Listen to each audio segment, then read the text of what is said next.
Hi guys, welcome back to Power Poised. I am Deja the Brown Barbie, giving you everything real and raw. And today we have a very special episode all about how to outsource what you need, holding yourself accountable by realistic goals, and how to navigate burnout. So, of course, I have a very special guest. We have Monee Williams with us, and she is the owner of Time Management LLC, where she establishes meaningful connections and deeply understands the unique needs of her team and those she is servicing, and she transforms their visions into a reality. So she makes the hectic hustle and bustle life easy, where you're like, wait, did you really just complete that for me? Did you do that for me? She is also a FAMU graduate, getting her bachelor's and master's from there. She's a certified concierge, and she gives us all the help we need, and she's here to give us an assistant. So, Monee, welcome. Hey, thank you so much for having me. How are you? This is a beautiful day. How are you feeling? I feel good. I feel good. Nothing to complain about actually. So, you I know, know that's right. how are you? I'm well. As we all know, I am in the last leg of college. So I have just been learning to balance every single topic in here is relevant to Mhm. me in this exact moment. So I'm excited to expand my mind, hear new things, and hear what other opportunities are out there for, us to be successful, because that's the point. Mhm. So I would love for you to tell our listeners a little bit more about yourself and, of course, your brand. Yep. So, my name is Monee Williams, and I own a business called Time Managed LLC. It is a full service concierge and personal assistant business. So, we aim to take tasks off of our clients' plate so they can get back to the things that are most important to them. And so that can include anything from calendar management to dinner reservations, gift arrangements, household research for any repairs or updates you want to make. So I tell people that we can do anything that is legal and safe. So, I love um, that. yeah. Um, but I wanted to say, I really appreciate you having me here because, especially as you just mentioned that you are a college student, I think it's never too early to think about how you can make things in your life run easier, more efficiently, and things of that nature. So I think that you are um, doing a great thing by being an advocate for making sure that you are living your life in a way that is going to be done with balance and harmony. Yeah, and I mean, as you know, as a FAMU graduate, the hustle and bustle of just you've had the pleasure, which also comes with various cons as well, as you can say, of attending an HBCU, but also how it feels to be Black in academia, and how there's a lot of assistance for us, but there's still a lot that we have to learn on our own in terms of time management. Someone's not sitting down with us and really explaining the importance of time management, and they break down SMART goals, but they're not explaining, okay, small goals are still goals as well. And, most of us Mhm. experience burnout. So I also just know that your insight is going to come from a lot of you seeing what you've done, seeing things that work for you, seeing things that you can also give advice to for just college students and just everyday people as well, because we're all doing the same thing, but in a different domain, in a different sector in Mhm. our life. Right, exactly. And I actually think that being an alum of an HBCU actually was likely where I got started with being able to to live with a little bit of balance and harmony. Two things that it taught me is to utilize your resources. So I learned how to be very resourceful to get things done, and also develop a community. So on HBCU campuses, you have a community of supporters, whether it's through your peers, your professors. They're all rooting for you because we all want to win. And so with that mentality, it's just ingrained in me to get things done, make it happen by any means necessary, and to use your resources to be successful. So I actually think that, on an HBCU campus, I've learned a lot, and that has carried those qualities have carried me through up until this point. I love that because one, pause everyone, happy Black History Month. Okay. Happy Black I History Month. don't know why I keep forgetting to say it at the very beginning of the episode, but happy Black History Month. With that being said, definitely the power, a little bit of a tangent, but a powerful thing about going to an HBCU, I feel like, is exactly what you said. And coming from someone who's kind of, this is could be considered a PWI, there's that yearning for community. You know, you're wanting to feel included and just seeing people that look like you and wanting you yourself to actually succeed. So I also appreciate you bringing that sense of community, because especially right now in this world, people try to not accredit HBCUs. People aren't trying to credit Black professionals. And it's also important to state that those are professional spaces still, no matter what. For sure. Yeah, absolutely.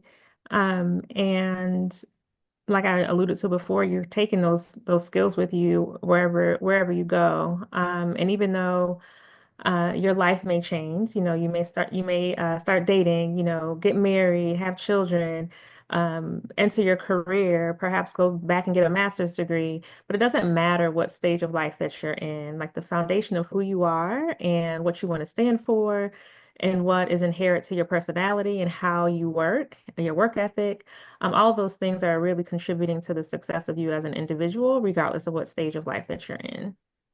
Yes, yes. What I like that you said was your innate personality, because that's gonna kind of lead me into a question I have for you. Do you kind Mhm. of feel like you've had experiences that just like confirmed that this is what you're supposed to do? Like, I don't, how can I explain this in clear terms? The small paths that you went through in life and like even your college experience kind of confirmed now that you're like, I was always supposed to do this. This was always inside. Yeah, for sure. And I can give you a little bit of background about how my company got started. So I used to live in Minneapolis, Minnesota, and at the time there was a lot of business development happening there with condominiums, hotels, apartment buildings, luxury spaces, things of that nature. And so, in years prior, I had actually worked at a corporation where they had a concierge at the front desk of the building. And so, every, let's say, Tuesday and Thursday, you could give your list to the concierge and she'd do a Target run for you for $5. So I can give her my list. This was before before the convenience of having, Target delivery and all these delivery Amazon. services we're used to today. So you could pay the concierge $5. She'd come back with the list, and this is a white woman. I had my daughter at the time was 5, and of course, obviously, I have a black daughter, and I asked her to bring back a electric toothbrush. And I told her it didn't matter what it was, if I wanted some inexpensive, so she could have fun brushing her teeth. So she brought me back a black princess toothbrush. And why that resonated with me is that, I didn't give her the instructions to do that. And she could have brought back any type of toothbrush from Target. I mean, yeah, from Target. But she went above and beyond what I asked and was very thoughtful in her approach to doing my shopping and brought me back something that would resonate with me and my daughter, that was reflective of who we are. Of course, my baby was a little black princess. So, of course, she should have a black princess toothbrush. Okay, of So, course. No brainer. um, right. So having that experience in the back of my mind all those years, knowing that the development of the city in the Twin Cities was booming at the time, I said, you know what? These buildings are going to need a concierge.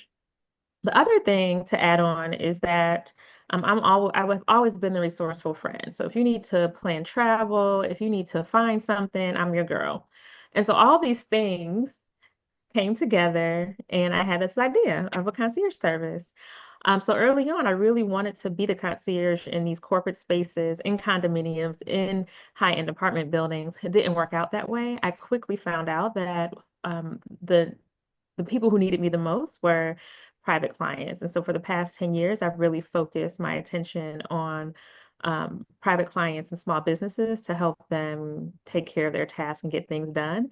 And it feels so good to hear things like, oh, Miss Monet is a magician, or you make the magic happen. Oh my goodness, I feel so relieved. Like things are getting done in my life. You don't know how much this is helpful. So all of those um, positive reviews and the feedback that I've gotten from clients really helps to affirm that I am doing the right thing and that the idea that was placed inside of me because of my experience, because of what I'm good at, this is what I'm supposed to be doing. That is the confirmation that all of those things came together at the right time in the right way to to kind of shape who I am and what I am supposed to be doing. So this is it.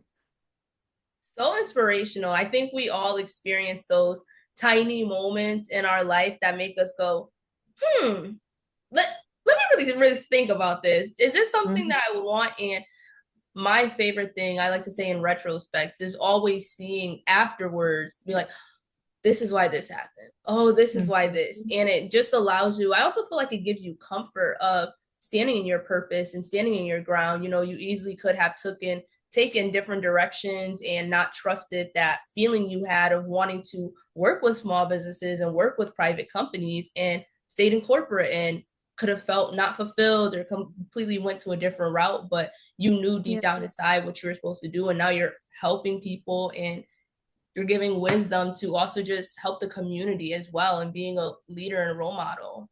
Yeah, for sure. Absolutely. So now outsourcing. Let's give a deep dive for the ones who never asked for help about Right. really what outsourcing means to you. You know, you told us a bit about your brand. So what outsourcing means to you and also how you incorporate it in your day-to-day life a little bit. Yeah, so first and foremost, I just want to make it clear that anybody can outsource. It doesn't matter how small or how large your budget is. You can choose things in your life to outsource. Something inexpensive is like grocery delivery. So for $10 or less, you can have someone uh, do your grocery shopping and the groceries will show up at your door. And I literally do this more times than not. So over the past few years, I have likely been in the grocery store less times than I have over probably the course of my adult life.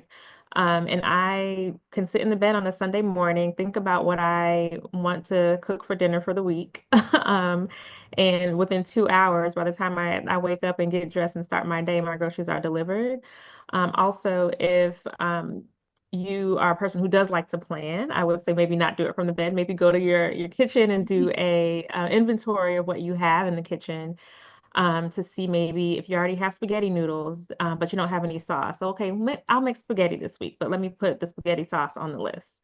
Um, so using the resources, using the things that you have to then inspire you to figure out what you want to have for your meal, and then that will help to create your list. You don't have to leave your home for any of it, and voila, your groceries are delivered, and you can go about your day, and you'll have a plan for your meals for the week. Other ways that are also inexpensive, I would say, is to use like ChatGPT or some of those other, I'm thinking of Fiverr, maybe even, and the name of this other company slips my mind. But look for ways that if you are in business or you need things done quickly that you can, that somebody else can do. These are also low cost ways to have a professional do whatever it is you need. So let's say you need someone to do your social media, or you can ask ChatGPT to give you ideas for, let's say if you're in college, what are the burning topics among my generation? And maybe that's going to spark some interest. And I'm not saying to use ChatGPT in a way that is going to get you in trouble for plagiarism or anything, but these are ways to simple ways to have thought starters for whatever it is that you are working on. Um, you can hire a personal assistant and concierge. So if you have a bigger budget and you want to hire somebody like me, we can take care of your entire to-do list. And for you can either have us come through for a one-time engagement or something more long-term where we're more so on a retainer. And then as things come in, you are passing it along. Say, hey, this is broken in my home. Can you research three different companies that can come in and fix I don't know, my dryer that's broken. Um, Also outside the home, landscaping is something that I personally outsource for, and it's not very expensive. Something as simple as trimming bushes and mowing your lawn. You can find someone to do that for $25 to $60 every other week, for instance. I'm trying to think what else. So there's mobile car services. So whether you want your car to be cleaned or repaired, you can outsource that. Um, what else? Pet sitting. You Mhm. can outsource. That's literally anything. Everything you can Any, outsource. any and everything that you someone to clean your home. And so that may Yeah. seem for some people like that's out of reach, or I wasn't raised like that. You know, my mom did not have someone to come in and clean my home. So the other thing I would say is as you're thinking of things to outsource, don't be limited by the way that you grew up. So some Mm. people did grow up having a housekeeper, someone to come and clean their home, but some people didn't. And perhaps that may contribute to some of their limiting beliefs that, okay, my mother cleaned the home. Why can't I clean my house, keep my house clean? But it should not be that way. You know, we're in a different day and age. We're busy. And the other thing is it's a bit of self-care. And there is nothing like coming home to a clean house that you did not have to clean. Mm. So, Can't wait to feel that um, feeling. in some instances, it doesn't have to be expensive. So I've seen ads on Instagram and other places for as little as $19. You can have someone clean your Yeah. home. Now I don't know what that entails or what their level of cleanliness is, Mm. but again, you'd have to do your own research. You would have to build a relationship and let them know what your standard for that cleanliness is. But again, regardless of what your budget is, you likely can find someone to do it. Of course, the bigger your home is, the more that you have them do, of course, it's going to be more expensive. Even if it's just once a month. I mean, consider outsourcing and cleaning of your home. And you, again, just like the groceries, when someone comes and cleans my home, it's such a relief. And they do it in less time than I would have done it. The last thing that I'll just also mention is when you are considering what to outsource and you want to understand the value of what you're outsourcing, think about the value of your time. Mm. So if your time is worth $50 an hour, and let's just take house cleaning for instance, and let's say if it's just you, and you want to be the one that's responsible for cleaning your home, and maybe let's say it takes you 4 hours to clean your house, that's $200 worth of your time, right? But let's say I can have a team come in and clean my home for $100 and it's only going to take them 2 hours. Then that is time saving for me. And it's also worth my time because it would have taken me longer and my time is valuable, but I'm going to pay them $100 to do pretty much to do the same thing and have the great results. So think about the value of the time, the value for the service that you're doing. And we like to be self-sufficient, but it's okay not to be self-sufficient all the time. Be resourceful, find somebody else to do Find somebody else to do it. it. That Yeah. wants to be the title. Find somebody else to do it. Because you said so many things. One, hopefully I don't forget the other three or the other two. Mhm. ChatGPT, I completely agree with. ChatGPT definitely helps so much, even with figuring out outsourcing, even just letting them know, like, this is what I'm thinking, like, how can this work? How schedule my week? Give me emails and Mhm. you go in and schedule them. So ChatGPT and AI tools. I actually just had a guest on Tasha, and she has a AI assistant that was taking notes for us. So it was like Yeah. that was cool too. I think utilizing technology and not looking at it as a weakness and you're not good enough, you're not self-sufficient enough, you're not managing your time enough. So understanding that that's actually just like you said, seeing the value of the time, seeing the pride, having pride in your time, and also pride in that service of, okay, this is not taking away from me or looking down on me, but I'm also helping somebody that is specialized in this. I know a lot Mhm. of people have to remember, and I know I have to remind myself, these people are, this is their domain. This is what they want to do. People who own cleaning businesses, they own it for a reason. I Yes, think, exactly. especially within the Black community, of just like you said, this notion of like, oh, my mom always cleans, so I don't have to clean. You can kind of get this sense of guilt of outsourcing at Mhm. first if you still aren't working on those limiting beliefs, and understanding that it's completely the opposite, allows you to get your time back and spend time with your family and do whatever you need. So the value in that is, it really is priceless. Mhm. Absolutely. Yeah, absolutely. And you said one other great thing. I feel like I kind of integrated the other two. in.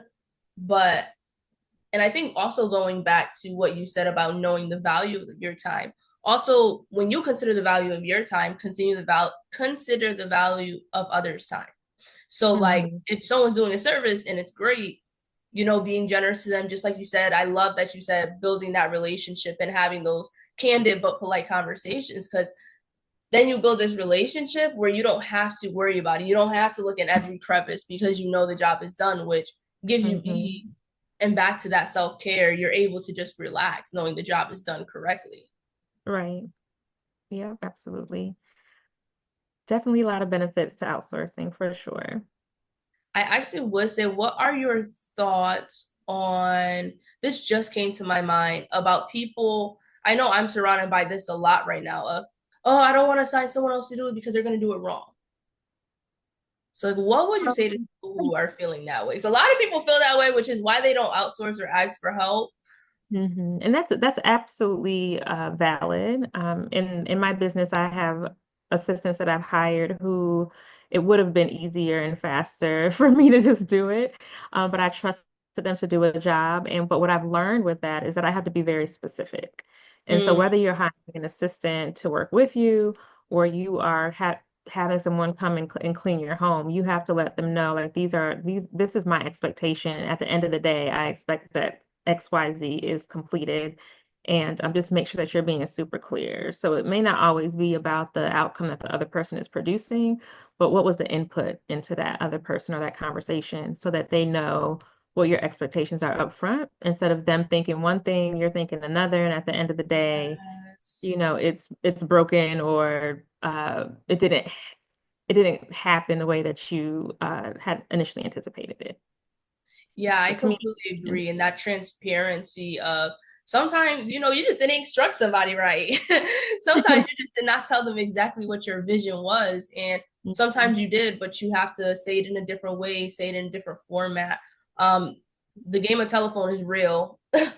We It all used to think is. that was funny as kids, but I know for me personally, even in the different professional settings I was on campus, I can just see how the game of telephone can just get so skewed so fast and it can lead to more work, extra work, stress. Hmm. And I really appreciate you emphasizing the point of being clear and direct on what you want. So then there's no kind of gray area there.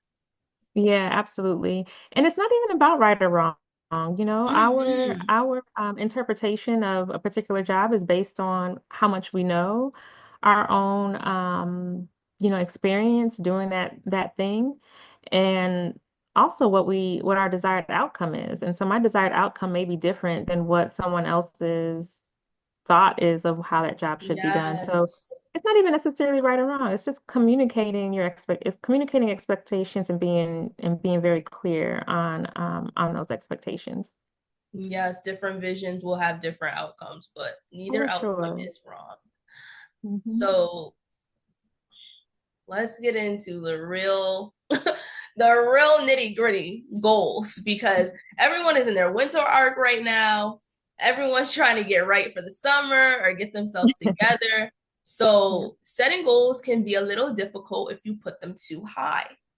So let's get into how to set some realistic goals that are going to bring you to your desired end state. Hmm. Yeah, so a few things there. Write down what it is that you want to achieve. This is outside of the vision board. I love a good vision board, and I've done them for several years, and they stay on the wall and So you or in my phone if I do a digital one, and just and they look stare at it great. and say, oh, They look great. But how do you turn that vision board into reality? And the things that you are hoping and dreaming for the year, how do you actually implement them? So it's okay to dream big. It's okay to have these audacious goals for yourself, but then take it a step further. How do I then take that big goal and chunk it down into actionable steps so that I can achieve them? So I have this workshop that I actually did where we will visualize what we want to see, hear, and feel for the goals in our life.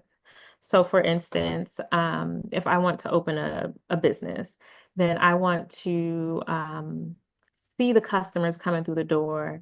I want mhm. to feel accomplished. I want to hear the cha-ching of the cash register as Yeah. I'm processing processing orders.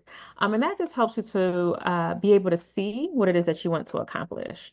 But then, if I'm starting today and I don't have a business, but then I want to get to that cha-ching by the end of the year, what are the steps in between that I need to take care of in order to get from point A to point B?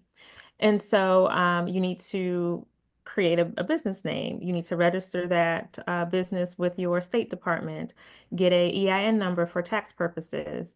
If you're going to hire people, what is that plan? You have to create a business plan. I mean, like really, step one, create a business plan. So Yeah. all these little things you would write down, all of the things that you need to do to accomplish your goal. So again, we have not assigned anything. We just know that we have this goal, and now we're talking about the steps it takes to reach that goal. Once you write down those steps that it's going to take to reach your goal, then assign those to quarters. So in quarter one, I'm going to do all my setup and brainstorming about my business. So Q1, I'm going to write my business plan. I'm going to do some market research to understand who my competitors are. Is the market saturated? What am I going to do to differentiate myself amongst my competitors? What are the business names that I want? What does my customer profile look like? All of the things that it takes for you to build a foundation for your business to succeed is going to happen in Q1. Then from there, once you've made a few decisions, um, look for that website. Go to the State Department, register that business name, go to the IRS and get your tax ID number. So all this is going to set you up for being able to get a bank account. Hmm. Um, Go ahead and go get a website, get that domain name, go on Instagram and all your other social media platforms and grab those names. And so again, that's like step two, just kind of setting up yourself for success, and then so on and so forth. So you kind of get the drift of Yeah. having that big goal, chunking it down into actionable steps, and then assigning them to when you want to do them. So once you have like your quarters set out, then okay, in January, what am I going to do from the things that I need to accomplish this quarter? In February, in March, then at the end of March, guess what? You're going to do a review. Did you accomplish the things that you said that you were going to do in Mm. Q1 to set you up for success to get to that end goal by the end of the year? And if you didn't, it's okay. I had a guest on my podcast a couple of weeks ago that really talked about weekly planning, and that's absolutely important. So, but with that, she was saying do a weekly review. I would also add that in addition to your weekly review, to make sure you're doing things week by week, do a quarterly review. Celebrate the things that you've accomplished. Yes. Also, give yourself grace for the things that you may not have been able to accomplish. So maybe I didn't complete my business plan, but maybe my market research is done. Maybe my competitor analysis is done. So I'm going to celebrate that. Um, Maybe all you were able to do is grab those names for social media and register your business name with the State Department. That's huge. So celebrate your wins. Give yourself grace for the things that you still need to maybe move to the next quarter or to the next week or to the next month. Yes. And that's okay. So so like just summarize my advice is to, yes, dream big and then chunk it down. So make those goals attainable by thinking about the bite-sized steps that need to be accomplished in order for you to reach your larger goal. And then once you do your review, whether it's weekly, monthly, or quarterly, give yourself grace for what you didn't accomplish, celebrate the things you did accomplish, and then move on to the next quarter, the next week, or the next month Hmm. for that planning. And so what you'll notice is that, and this is how I think about everything, whether it's love and relationships, whether it's joy, whether it's self-care, whether it's trying to reach my goals, I break everything down into small bite-sized pieces. So I can you This is cannot become overwhelming. It's so it can be. It overwhelming. can be. And that's the thing. You don't want this to be stressful. And um you can be so stressed and consumed with reaching the goal that you forget about the individual steps that it takes to be there to get there. And in some cases, you can just freeze and forget it. You're like, you know what, this is too much. I'm not even gonna open a business because this is just too much. I can't take it. You know? Yes, yes. So many But if people you do just that. chunk things down in small bite-sized pieces, you'll see that progress. One friend of mine told me when I was first starting my business and working in corporate America, and kind of just like not really feeling like I could devote my time to the business that I wanted, he said, if you spend 1 hour a day on your business, by the end of the year, you would have spent 365 hours on your business. Did I say that correctly? 1 hour a day. If No, you yeah, spend 1 hour a 365 days day in a on your year. business, you'll have 365 hours spent on your business. Yes. So that has stuck with me. And like with anything, a little bit of anything over time makes a lot, right? So a little It's bit the of small rain at the steps. end, right? Exactly. Right. It just builds up. You have to start somewhere, and those seeds that you're planting, you continue to water them, and they'll blossom into something fantastic. You just got to stick with it. I actually love the quarterly because a lot of people get lost in the sauce. That first 2 months, you're hitting hard, then it's just a plateau. And I Mm-hmm. also like the quarterly review as well because sometimes you do have to have your check-in with yourself. And I think the weekly check-in as well would be a great kind of way to be like, what we got to do next week? What didn't we do this Mm-hmm. week that can help us for Mm-hmm. next week? That when we do that quarterly review, even if there wasn't a goal reached, it still would have been adjusted to get some things done. Mm-hmm.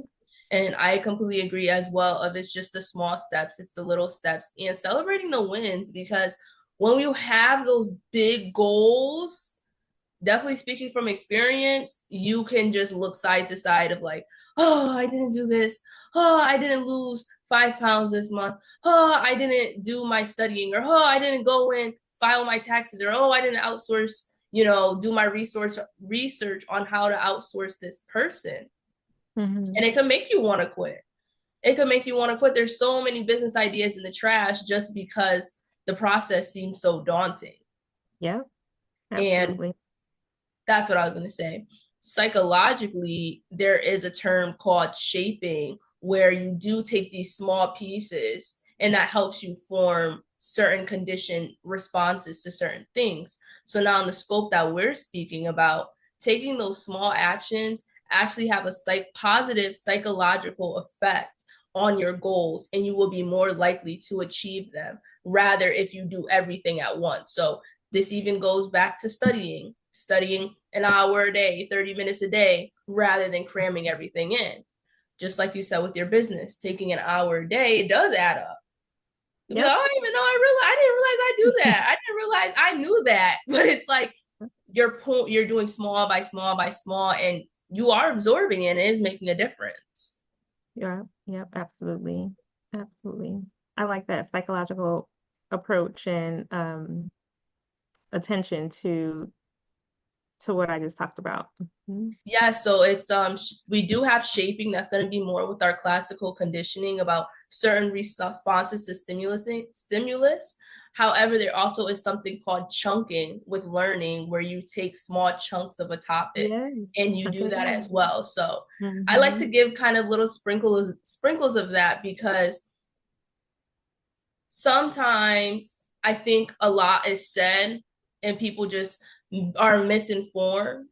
And when we speak about certain things and actual educated people and people who have knowledge in their realm and their domain, some people can also have that lost in the sauce. So it's like, no, this is real over here. This is true. This will actually help you. So, backing up those things, like, okay, psychologically, you will be more successful by doing Right. this. Yep, yep, absolutely. And I think also exactly what you said of the chunking and the shaping that helps you stay accountable. It Because how can does. you be accountable for 100 tasks at one day? You're going to miss about And 60. and there's no way that you could accomplish that all. So by taking things in bite-sized pieces, it allows it probably again psychologically to feel and see that those goals are attainable because you don't feel like you have to solve for the whole pie at one time. You take it piece by piece based on what you can handle for that day or that week, that month. And, when we have this overwhelming feeling, we literally get burnt out. And I used to Mm-hmm. never believe, I don't want to say I didn't believe burnout was real, As I'm evolving and maturing, I'm starting to see certain concepts that I normalize by being extremely hyper independent are Hmm. actual real things of being exhausted from, putting all this into a business or putting all of this into school or, whatever endeavor resonates with you, that it is a real thing, burnout. And that's when a lot of people throw those business plans in the trash. Hmm. And I just want your opinion on what do you think is the best way to actually navigate burnout, including the things we said, but anything else that was missed? Yes. So one is about being mindful. So taking a pause when you actually feel like you are becoming overwhelmed. So you can Mm-hmm. tell in your body will give you physical signs. So for me, um, I can feel the stress in my body. Sometimes I hold it in my shoulders. Sometimes it's a feeling in the pit of my stomach. You kind of feel like when your nervous system is out of whack. It's that which is hard to explain, but as you become mindful and you know your body, you know your body's reaction to being in stressful situations, Mm-hmm. then that will allow you to pause and say, okay, what's causing me this stress? Do I need to just breathe and let it go? Like, what are the things I can actively do to eliminate that stressful moment? There is a hormone in our bodies called cortisol, which is the Yes. mechanism that allows us to either fight or flee. They call it fight or flight. Yep, I was just Um, gonna bring that up. if we are in a dangerous situation. And so, what stress does, if you operate consistently at a high level of stress, of course, you're going to burn out because your cortisol is going to be super high. You're always operating and having this feeling of fight or flight. And Mm-hmm. unfortunately, because of the role of Black women in our community, in our families, historically, we typically live in this mode of fight or flight because of all the stress that we are under. And so it's important to kind of change some of that trauma. Some of it is going to be passed down from other generations because some of those things are just inherent in who we are and, our bloodline. But it's okay to change the narrative, stop the Yes. generational trauma, Yeah. and I firmly believe it starts with being mindful. So understanding your body, understanding what your stressors are, and making those changes. As an example, if you know that on your days when you have back-to-back meetings, then set a boundary. I'm only going to take 4 meetings in a day. So if you work an 8-hour day, and let's say you could even say I'm only taking meetings for 30 minutes. If it has to be a longer meeting than 30 minutes, then perhaps I'm going to schedule that on a day where I only have 2 meetings in that day. Again, if you have an assistant, your assistant can help you block and tackle and, use your calendar to say, nope, Monee is fully booked on this day. She cannot have not having it taken any more meetings, but she is available on XYZ day. If this is an emergency, then let me know and I can discuss that with her. Um, Another thing that may cause us stress are some of our relationships. So, are you the one that your family calls to dump everything on? And then do you then want to take that on as your responsibility to then try to solve everybody else's problems? So notice how you feel when certain people call you. Notice how you feel Mm. when you receive certain emails. You can get the same visceral reactions when you're on social media. So understand like what your triggers are for the way that your body feels, and then put boundaries in place or systems in place to help you control or react to that stress. I talked about breathing. I talked about meditation. I'm really working hard on not overscheduling, which is why I gave you the example of a schedule. And it's worked out pretty well. There's no fires, nobody's dying. Things are still Yes. happening, and I feel a little bit more at ease. Um, and so it's important for you to know your body, know what it takes to kind of get you out of that stressful situation, but then also maintenance. So if you are somebody who just operates in a constant mode of stress, again, we said that it's going to lead to burnout. It is important for you to not think of self-care as a moment. So, oh, I feel so stressed. I'm going to go to yoga. Oh, I feel so stressed. Let me go get I a like massage. this. oh, I feel so stressed. I'm going to go get my nails done. But guess what's going to happen when you leave the nail shop, when you leave the massage, the spa, when you get up from your yoga mat, that stress is still going to be there. So the Mm, reason why I am so big on mindfulness is because you can teach yourself and your body how to react in the moment to maintain a lifestyle of less stress, right? yes, And yes. so, so self-care is just not these moments, which are included. Like I love a good massage. I Of love to get my hair and course. nails done. Like all those things are a part of your self-care, let's say, regimen, your self-care practice. But what's really going to make the difference is about you maintaining a life that is less stressful. And this is why nervous system regulation, which all the methods that you spoke about, breath work, meditation, yoga, there's also EFT tapping, there's also Yes, different I saw your post on that the other day. yes, I love I EFT love tapping. it. Um Yep.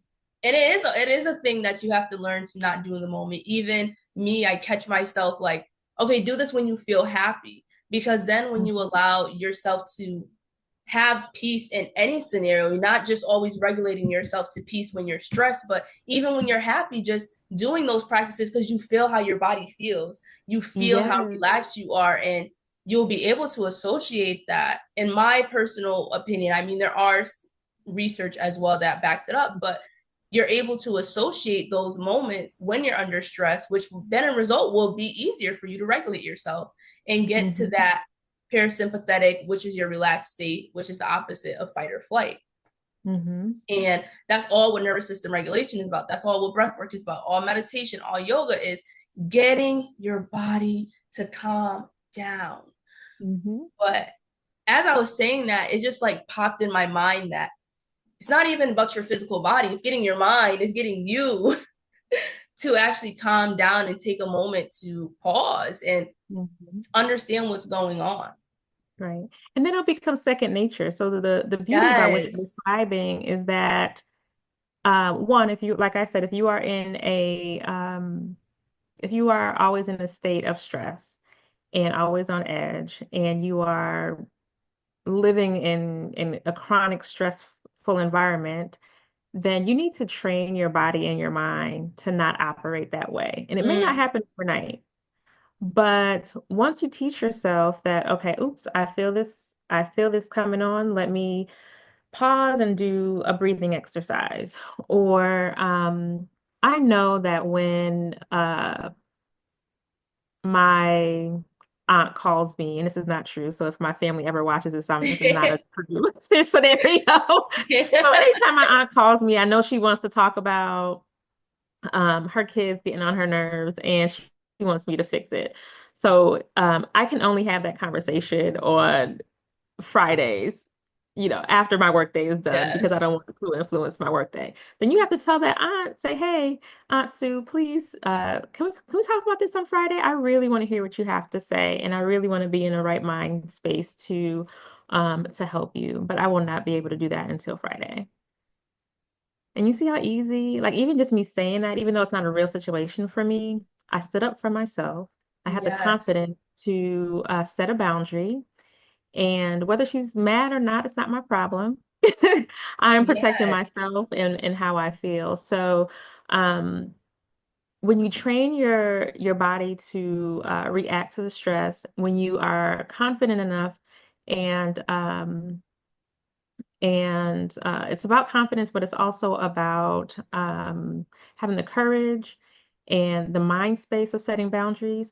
When you can do that, you are putting yourself on a road to improving your chronic stress. And again, it's not going to happen overnight, but these little baby steps, they're going to become habits. So as soon as Aunt Sue's name comes up on a caller ID, maybe today you feel like your nervous system starts going crazy, but once you put those boundaries in place, you can decline that call and be okay with it because you told her you're gonna call her on Friday. You're Just a weight fine. off your shoulder. Like, I don't got to deal with Auntie Sue I'm today. not dealing with Aunt Sue today. Or, maybe you are okay with saying no to a meeting. Or can this meeting be an email? Can we handle it that way instead of me, having an email? Or is it No camera Friday. So if you work in a work from home environment where you're on camera all week, maybe on Fridays you say, I'm gonna stay off camera on Friday. So there's little things that you have to decide for yourself what's gonna work for you. The end goal is that you are going to be less stressed and you're not going to be living in a mode of chronic stress. Yes. And to kind of bring it back to something you quickly said um, about Black women and how we naturally navigate through that, I think exactly what you said too about that boundaries. It can be kind of a double-edged sword of, I'm afraid to set boundaries because I don't want to hurt people's feelings and I don't want to overstep or seem disrespectful. But then it's also the other sense of I can't set those boundaries because I don't know. I wouldn't say can't. I would say I have a difficult time forming those boundaries because I'm still learning what boundaries are to me. I'm still learning, okay, what is genuinely making me uncomfortable because this is Yeah. such a normal thing for me to be overwhelmed and for me to just Hmm. naturally feel uncomfortable when someone calls and me still accept it. Right. But it's unhealthy to live life that way. It is. Um, But the other thing, and I forgot to mention this before, but you hit on a good point about when things go well and maintaining that feeling of happiness. I would also say to make sure that when you are feeling happy and things are going well and you're feeling um, good and not having that chronic stress in your body, pause and say, thank you. I'm really grateful for this Yes, feeling. Like gratitude. I had a good balanced day. I had two meetings. I got all my work done. I was able to relax. So like show gratitude for the things that are happening great in your life. And you're going to be rewarded by having more of those things happen in your life. And then that allows you to both, again, be mindful. So I feel really good. And sometimes you're like, well, dang. I feel good. I don't know why, but I'm feeling happy, right? Yes, yes. And Like things are not perfect, and this is not about perfection. Like things aren't perfect, but I feel good, and I'm happy that I feel good. And so let me continue to foster that feeling of goodness. But then I'll also be aware when I don't feel good.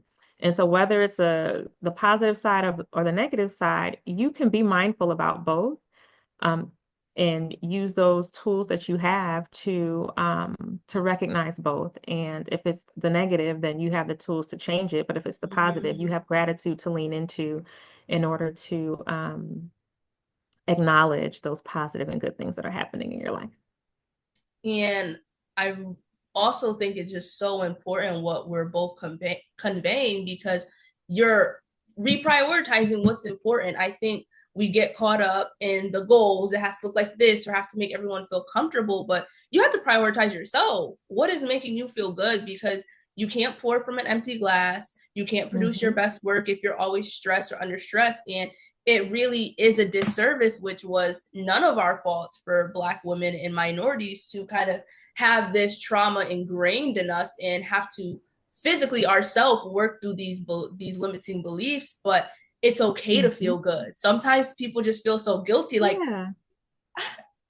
you hear people say today's just going too good, something's gonna ruin the Right. day, and Something's gonna happen. it's like But no, you have to trust the joy. Trust the yes, like joy. Even nothing's the gonna things. happen. Just enjoy the day. Just enjoy the day, enjoy the moment. Yep, absolutely. So that's, this is like a little side topic, but just something that came to my head of, that's my biggest thing. I want people to just start feeling that unconditionally and not feel guilty about it. Hmm. Because I think once you do that, all of the other things that we talked about, you wouldn't feel guilty about outsourcing. You won't feel guilty about any Yeah. goals that you reach or you didn't reach because you're fine with it. I'm doing good. Hmm. I'm enough being just me. And Yeah, then those burnout days would be less and less because you're managing yourself before you even get to this extreme stage. exactly. Exactly. Being planful. Hmm.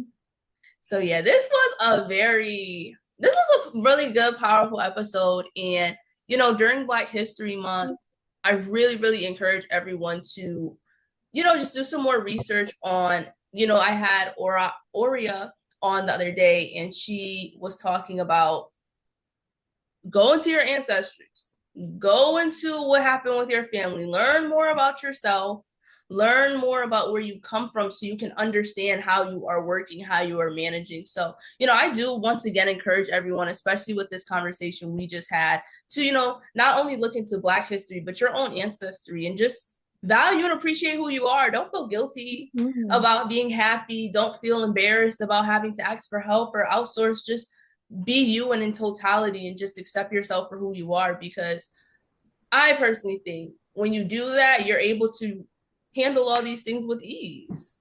Yep, yep. And affirm that. So um we know that some people did not make it through the transatlantic slave Mm-hmm. trade, right? Whether you didn't make it off the land because you were killed or you got a disease on the way over on the ship and didn't make it.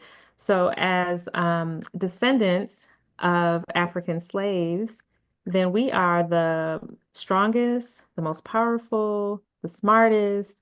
And so with that, and to know that our, great, great, great, great Our grandparents ancestors were so survived that, powerful. we're so powerful, so strong, that means that that strength is in us. Yes. Yes. Yeah, And so just don't the forget that. So don't, resilience. the resilience, the strength, the power, don't ever forget it. Yes. So, with that being said, please give us any advice that you think is going to change our life or help us. A little dramatic, but just help us navigate this thing we call life and just help ease our day-to-day life. Yeah, I would say grace and celebration. To celebrate your wins, regardless of how big or small they are. And then also show yourself grace. I think we can be so hard on ourselves. We don't think we're doing enough. We think that we failed because we didn't accomplish something that we set out to do, but don't even worry about it. Live a life of gratitude, grace, celebration, and I think that that is half the battle. Yes, I'm so this is the third time someone's piece of advice was give yourself grace. So at this point, It's so important. It's so important. You have to. if we don't give ourselves grace, then we just want to put ourselves to this cycle of trauma. Because we treat other, and I'm sorry, I know we're trying to wrap up here, but I think we Oh, treat other people so much better than we treat ourselves. So we give our children yes. grace. We give the person who may have, I don't know, been mean to us in the grocery store grace. Like, you know what, I'm not even gonna say nothing. You want to cut me in line, just go right on ahead. Right? I don't So know what day we you have, but go. right. So in those instances, you may be offering grace, more grace to someone else that you may not know, more grace to your children or to your spouse or to a partner or to your friends than you would even give to yourself. So the same grace that you give to other people, the same grace that you would want someone to give to you, to your family members, to your children, make sure that you are also offering that grace to yourself. Yes.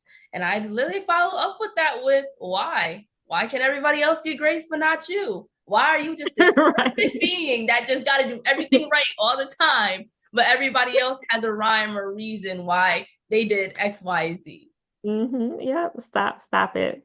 Be powerful, be yourself in full totality, just be authentic. And just like she said, give yourself grace and celebrate those wins. So, Absolutely. please let everyone know where they can find you, if they need a concierge, how to book your services, everything you would like to tell us. Yes, well, if you are interested in our services for time managed, you can go to our website. It's timemanagedllc.com. The managed is past tense, so it's spelled TIMEMANAGED LLC.com. I'm also on Instagram at Time Managed LLC. But I recently also started a related podcast called 1 Minute with Moneé, where I give busy adults tips and tricks on how to live their life with balance and harmony. So a lot of the things that I do for my clients, I'll be sharing with my audience on how to get things done efficiently. So you can find that podcast on all platforms. It's called 1 Minute with Moneé, and my name is spelled Monee. I also have an Instagram page where you can Yes. get those snippets on the topics that we cover for the podcast. Now I'll let y'all know I listened to an episode and I've been listening in. She gonna snap you with some shade, okay? It's gonna be real. There's gonna be the accountability partner that you really need. But Yeah, it's very powerful what you're doing. So, I also want to extend a thank you for not only giving your time, but giving your wisdom, because this is something in my personal eyes that a lot of people are struggling with, and this can lead them to, depression or other psychological diseases, or, make them lose faith in themselves. So, I Mhm. also appreciate what you're doing. I think it's powerful, especially just for our community to show you can do whatever you would like, and you can ask for help, and you can own your business, you can have your podcast, and you don't have to put any limits. So thank you for being you. Thank you for giving us this time. Of course, you guys, I will be leaving all her information down below if you would like to see more of Monee and connect with her. But this was another episode of Power and Poised, and we will see you guys next time. Bye. All right, bye bye. Thank you so much for having me. Of course.